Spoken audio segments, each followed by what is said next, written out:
ఇంతకీ రాబోయే ఎన్నికల్లో మీ ఫోకస్ కేవలం పాలేరు మీదే ఉందా? మరొక స్థానం ఇంకేదన్నా ఉందా? పార్టీ చెప్పినట్టు చేయాల్సిన అవసరం ఉంటుంది. కానీ ఫస్ట్ ప్రయారిటీ పాలేరు. ఎందుకంటే గ్రామీణ వాతావరణం. నేను తెలుగుదేశంలో ఉన్నప్పుడు 2 సార్లు అడిగింది కూడా ఆ కాన్స్టిట్యున్సీ డీలిమిటేషన్ అయిన తర్వాత 2009లో నేను ఫస్ట్ అడిగింది అదే. అదే లాస్ట్ మినిట్లో చేంజ్ చేశారు. పార్టీ కట్టుబడి ఉండి ఖమ్మంలో చేశారు. మళ్ళీ రెండోసారి కూడా పాలేరు అడిగాం. ఆ రోజు కూడా అవాంతరాలు వచ్చినాయి. మూడోసారి అనుకోకుండా బై ఎలక్షన్ వచ్చింది. అది మనం కోరుకుంది కాదు, వచ్చింది.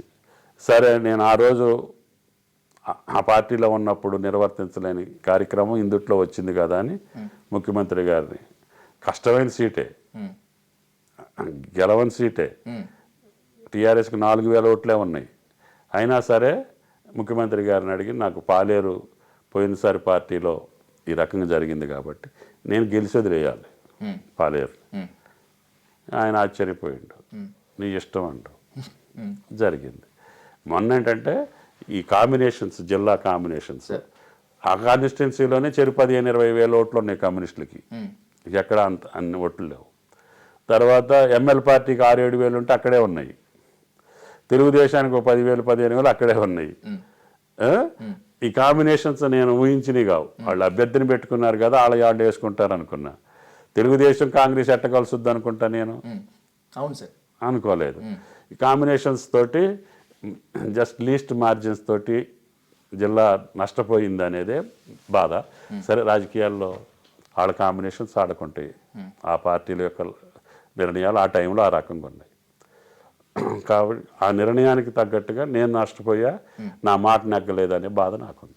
రాబోయేటువంటి రోజుల్లో పొత్తులు తప్పవు అని చెప్పి అంటున్నారు. ఇటీవల సంకేతాలు కూడా అంతే ఉన్నాయి సార్. సిపిఎం సిపిఐతో కనుక బీఆర్ఎస్ కనుక పోతే, ఒకవేళ సిపిఎం కనుక పాలేరును పట్టుబడితే అప్పుడు ఏంటి ఆప్షన్? అది రాష్ట్ర పార్టీ చూసుకోవాలి. పార్టీ అడ్జస్ట్ చేసుకోవటానికి సో మెనీ వేస్ ఉంటాయి. నాకు తెలిసి పార్టీ నిర్ణయాలు పార్టీకి అనుగుణంగానే ఉంటాయి తప్ప ప్రజలకు అనుగుణంగానే ఉంటాయి, ప్రజాభావ ఆలోచనకు అనుగుణంగానే చేస్తారనేది నా ఆలోచన. మీలాంటి స్టేచర్ ఉన్నటువంటి వ్యక్తిని కొత్తగూడెం నుంచి కంటెస్ట్ చేస్తే బీఆర్ఎస్ ఇంకా బలపడుతోంది అనేటువంటి ఒక వ్యూహం ఉంది. ఆ వ్యూహంలో భాగంగానే కొత్తగూడెం సభకు కేసీఆర్ మిమ్మల్ని తీసుకువెళ్లారు, కలెక్టరేట్ ప్రారంభోత్సవాన్ని కూడా తీసుకెళ్లారు అనేటువంటిది స్పష్టంగా కనిపిస్తోంది. ఒకవేళ కనుక పార్టీ కొత్తగూడెం నుంచి కంటెస్ట్ చేయమని ఆదేశిస్తే మీ ఒపీనియన్? పార్టీలో ఉన్న తర్వాత వ్యక్తిగత ఆలోచన చెప్పటమే తప్పితే వాళ్ళు చెప్పిందే మనం ఆచరించాల్సిన పరిస్థితి వస్తుంది. నా జీవితం మొత్తం అట్లే నడుస్తుంది. కానీ నా కోరిక చెబుతా. వాళ్ళకి ఏదైనా ఇబ్బంది ఉందనుకో, వాళ్ళ మాటకే నేను కట్టుబడి ఉండాల్సి వస్తుంది. ఎందుకు? వ్యవస్థలో ఉన్నా కాబట్టి. వ్యవస్థ కోసం, నాయకుడి కోసం, నాయకుడు చెప్పిందే ఫైనల్. 40 ఏళ్ల సుదీర్ఘమైనటువంటి రాజకీయ జీవితం మీది. అభివృద్ధికి ఒక నమూనా మీరు, అభివృద్ధికి ఒక ఐకాన్ మీరు. మీ ఎన్నికల ప్రచారంలో కూడా నేను చేసిన అభివృద్ధి నన్ను గెలిపిస్తున్నటువంటి స్టేట్మెంట్ చాలాసార్లు ఇచ్చారు. కానీ పాలేరులో ఓటమి చెందినప్పుడు మీరు చేసిన అభివృద్ధి అంతా ఎక్కడ పోయింది, ఏంటని ఫీల్ అయ్యారా సార్? 4,000 నుంచి 86,000 దాకా వచ్చినాయి. అభివృద్ధికే వచ్చినాయి. కాంబినేషన్స్ ఒకటి, తర్వాత జరిగినటువంటి పార్టీలో కొంతమంది వ్యక్తులు చేసినటువంటి ఆ చర్యకి నష్టపోయే తప్పితే ప్రజలు నష్టపెట్టాను. నన్ను నాయకులు నష్టపెట్టారంటే నేను దానికి ఒప్పుకుంటా. ప్రజలు యాజ్ ఇట్ ఈజ్గా అభివృద్ధికే వేశారు. అన్నీ 2,000, 1,000, 2,000 పోయి 1,000, 2,000 ఓట్లు ఇప్పుడు ఎట్లయినా షిఫ్ట్ చేయొచ్చు కదా. పార్టీలో ఉండి పైసలతోటో, ప్రలోభాలతోటో, ఇంకొక కథతోటో, ఇంకొక వ్యవహారంతో చేసే అవకాశాలు ఇప్పుడు ఉన్నాయి. గతంలో ఇంత లేవు. ఆ 2,000, 3,000 అటువంటి చర్యలకి పాల్పడేవాళ్ళు ఉంటారు. 2 లక్షల ఓట్లలో 2,000, 3,000 ఓట్లు అటు ఇటు షిఫ్ట్ చేయాలంటే ఏదైనా చేసుకోవటానికి అవకాశాలు ఉన్న రోజులు ఇవి.